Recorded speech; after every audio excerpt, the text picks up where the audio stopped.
स्वागत है आपका हमारी क्लास में। देखिए आज हम लोग पढ़ रहे हैं खंडस्व समाकलन। तो खंडस्व समाकलन में इस पे जो क्वेश्चन सॉल्व करने हैं वो पहला क्वेश्चन जो है वो है integration x sign inverse x D x. आप इससे पहले भी क्वेश्चन सॉल्व कर चुके हैं। अब देखिए इस प्रकार के क्वेश्चनों को आप सॉल्व कैसे करेंगे।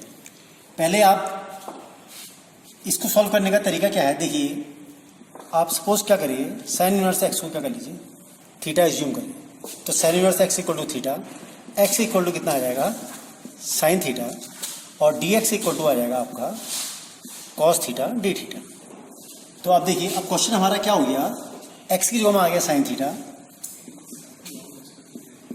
साइन इनवर्स एक्स में थीटा, और डी एक्स की जगह में आ गया कॉस थीटा डी थीटा। आप क्वेश्चन को ऐसे लिख लीजिए, theta sine theta cos theta D theta. अब दोनों इस क्वेश्चन को हम देखो और इजीली बना सकते हैं। अगर sign theta cos theta sine two theta में कन्वर्ट हो सकता है तो यहाँ भी 1/2 कर लेता हूँ और यहाँ इंटू 2 कर लेता हूँ।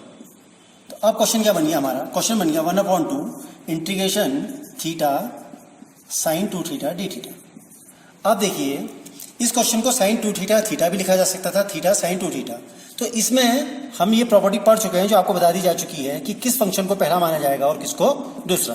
देखिए इसमें क्या है, पहला इनवर्स फंक्शन कोई नहीं है, लॉग फंक्शन कोई नहीं है, एल्जेब्रिक।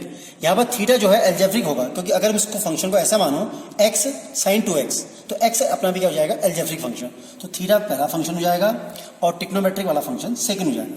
तो थीटा हमेशा फर्स्ट फंक्शन और sign two theta second function माना जाएगा। अब इसका इंटीग्रेशन करिए, 1/2 इंटीग्रेशन हम जानते हैं कि इस पर कैसे किया जाता है, इसका फॉर्मूला आप लोग पढ़ चुके हैं। तो पहला फलन थीटा, दूसरे का समाकलन integration sign two theta D theta, minus पहले फंक्शन का डी बाई डी एक्स के अंदर D by d theta of theta, दूसरे फंक्शन का समाकलन sign two theta D theta, जितना ये टोटल फंक्शन आया इसका फिर से समाकलन डी थीटा। आप देखिए इसको सॉल्व करिए तो ये हो जाएगा 1/2 थीटा साइन टू थीटा का इंटीग्रेशन आपको मालूम है minus cos two theta upon 2, minus integration d by d theta of theta 1 sine two theta का integration minus cos two theta upon 2।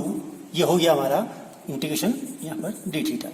इसको सॉल्व कर लीजिए, ये हो जाएगा आपका minus 1/4 theta cos two theta minus minus plus,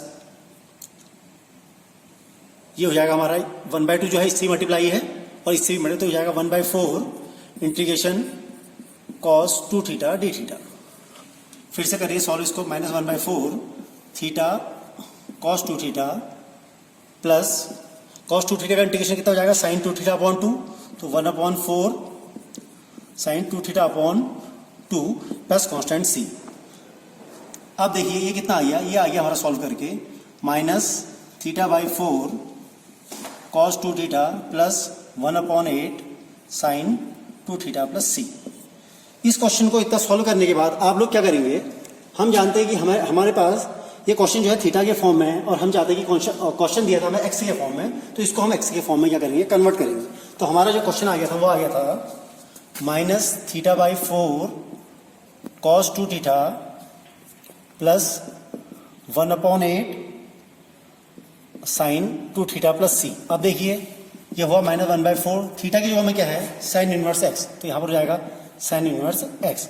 cos two theta को आप क्या लिख सकते हैं, इस फॉर्म में लिख सकते हैं, ट्रिग्नोमेट्रिक फॉर्म में हमने पढ़े हैं। Cos two theta equal to होता है 1 - 2 साइन स्क्वायर थीटा। तो यहाँ पर क्या आ जाएगा हमारा 1 - 2 साइन स्क्वायर थीटा। तो साइन स्क्वायर थीटा की वैल्यू कितनी जाएगी x square, 1 - 2x square plus 1/8 sine two theta की value 2 sine theta cos theta plus C. फिर रख लीजिए इसको, ये हो जाएगा minus 1/4 sine inverse x 1 - 2x square plus 1/4 sine theta की वैल्यू x और कॉस थीटा की value under root 1 minus sine square 1 - x square plus सी। तो ये हमारा जो है क्वेश्चन सॉल्व हो चुका है। तो आप लोगों ने देखा इस प्रकार के क्वेश्चन को सॉल्व करने का तरीका क्या है।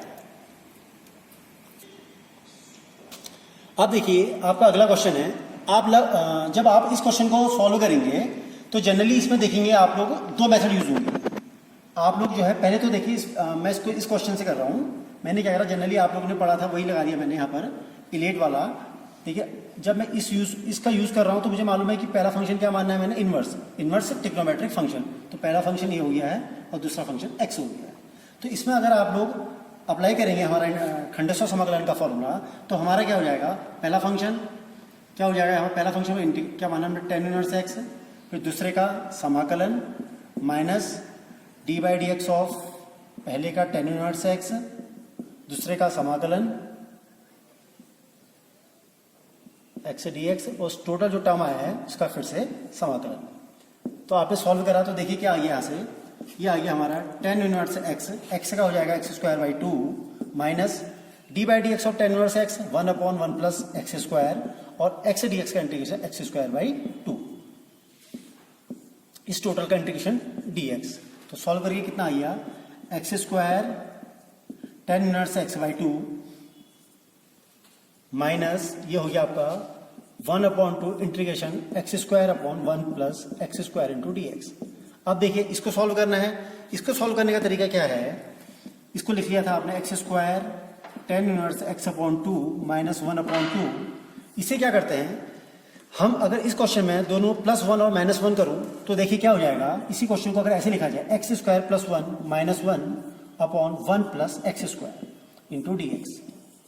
इससे क्या फायदा हो जाएगा हमें, इससे हो जाएगा x square tan inverse x upon 2 minus 1/2, एक टर्म ये बन जाएगा x square plus 1/1 plus x square, एक टर्म, तो इसको आप लोग सॉल्व करेंगे तो ये आ जाएगा 1 माइनस ये टर्म बन जाएगा 1/1 प्लस एक्स स्क्वायर, इसका टोटल का इंटीग्रेशन। तो क्वेश्चन क्या बन गया हमारा, इजी बन गया। तो देखिए अब कितना आ गया, x square tan inverse x upon 2 minus 1/2 integration करिए, 1 का इंटीग्रेशन जो होगा इस क्वेश्चन में 1 का इंटीग्रेशन कितना आ जाएगा x, और 1/1 प्लस एक्स स्क्वायर का आ जाएगा, ये किसका इंटीग्रेशन है, tan इनवर्स x का प्लस कांस्टेंट c। तो हमारा इसको सॉल्व करके क्या आ गया, क्वेश्चन आ गया हमारा x square tan inverse x upon 2 minus x by 2 plus 1/2 tan inverse x plus c। तो आपने देखा इस क्वेश्चन को करने के लिए हमें इसको थीटा मान के करने की जरूरत ही पड़ी। अगर आप लोग थीटा मानेंगे तो देखिए इसमें भी आप लोग सॉल्व करना तो आपको आइडिया आ जाएगा इसको गलती कहाँ पर हो रही है। आप उसको खुद उस विधि से करने में उसमें क्या हो जा रहा है, बहुत कठिनाई आ रही है। तो जनरली उस क्वेश्चन को इससे सॉल्व करिए आप। जब हमने ये क्वेश्चन करे आप लोगों ने गौर किया होगा कि इसमें मैंने क्या करा, जब मैं क्वेश्चनों की इंटीग्रेशन कर रहा हूँ तो एक इंटीग्रेशन मैं यहाँ पर भी कर रहा हूँ और एक इंटीग्रेशन यहाँ पर भी, लेकिन दोनों ओर इंटीग्रेशन करने के बाद मैं यहाँ पर कांस्टेंट नहीं जोड़ रहा हूँ, यहाँ पर कांस्टेंट नहीं जोड़ रहा हूँ, और लास्ट में क्या कर रहा हूँ, ये टोटल जो मेरा ये जो टर्म आया था, जो दोबारा मैं यहाँ पर इंटीग्रेशन कर रहा था तो मैंने कांस्टेंट सी जोड़ा था। तो इसका यूज क्या था कि मैंने इंटीग्रेशन क्यों नहीं जोड़े, तो इसका आप लोग एक जनरल से एग्जांपल से सोच लीजिए। सपोज करो एक एग्जांपल है एक्स कॉस एक्स, आप x cos x into D x को देखिए। अगर मैं इसको मेथड से पूरा कर रहा हूँ तो देखिए आपने क्या करा, पहला फंक्शन लिया एक्स, दूसरे का इंटीग्रेशन करा cos x D x minus पहले फलन का D by D x into x, फिर दूसरे का समाकलन cos x into D x, इस टोटल टर्म का इंटीग्रेशन इंटू डी एक्स। अब देखिए एक्स कॉस एक्स का integration sign x plus constant, इसमें कोई भी कांस्टेंट जोड़ लीजिए सी, इस पे कांस्टेंट हमने क्या जोड़ लिया सी, क्योंकि यहाँ पर मैंने इंटीग्रेशन करा माइनस। अब देखिए यहाँ पर D by D x of x का 1 कॉस एक्स का इंटीग्रेशन कितना हो जाएगा, फिर साइन एक्स प्लस कांस्टेंट इसमें जोड़ लिया, एक दूसरा एक कांस्टेंट और जोड़ लेते हैं। सपोज करो वो कांस्टेंट क्या हो जाएगा, तो इंटीग्रेशन कितना आ गया हमारा साइन एक्स प्लस C2, और उसका देखिए आप लोगों ने देखा जब मैं इसका इंटीग्रेशन कर रहा था तो मैंने यहाँ पर कांस्टेंट टर्म क्या करा, इसी के ऊपर C जोड़ दिया।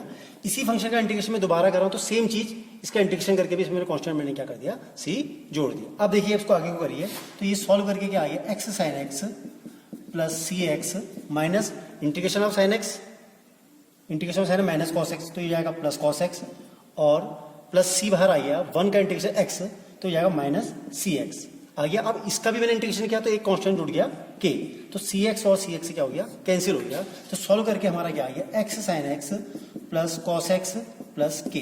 तो कहने का मतलब ये है कि इस फंक्शन के इंटीग्रेशन में जो कांस्टेंट जोड़े जा रहे थे उसका कोई यूज ही नहीं हुआ, वो क्या हुआ, वो टर्म क्या हो गया, कैंसिल हो गया, सिर्फ हमें एक कांस्टेंट के जोड़ना पड़ा। तो इसलिए मैंने क्या करा, जब भी मैंने कोई भी क्वेश्चन सॉल्व किया तो मैंने लास्ट में कांस्टेंट क्या करा, एक सी जोड़ दिया, क्योंकि यहाँ पर जो इंटीग्रेशन थे इस इंटीग्रेशन में कांस्टेंट की वैल्यू को नहीं रखा। तो आप लोग समझ गए होंगे कि ऐसा क्यों किया।